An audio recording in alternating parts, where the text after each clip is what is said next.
How am I expected to hit a golf ball 10 yards, 20 yards, 22 yards, 68 yards, all these different yardages, to basically a foot every time? How do the tour pros do it? How are they able to hit within a yard every time, especially when they get within 120 yards? The simple answer, you're probably not going to like it, is they just hit a million of those shots.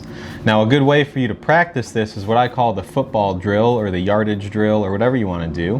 What you're going to do is you're going to take a golf ball and you're going to take a simulator, or you're going to go to a range that has markers or something like that. And for the football drill, what we're going to do is we're going to hit a couple golf balls to each yardage, starting at 10, going to 20, 30, 40, 50, all the way up to 100.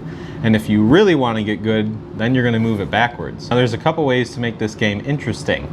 The way I like to do it is I have to hit 2 shots consecutively to 10 yards that finish within a yard.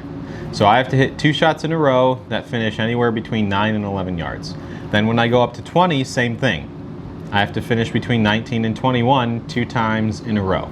Then 30, then 40, then 50, all the way up to 100. And then I'm going to do it going backwards too. So 90, 80, 70, 60, all that, all the way down. Sometimes for my practice, I'll end the day like that. My wedge yardages and my wedge feel is something I can kind of pride myself on. Some other areas of the game, maybe not so much, but my wedges I'm pretty confident with. And I attribute it to doing this drill a lot. Developing feel and just having some sort of reference. You don't even need to be hitting good shots or shots to a foot every time.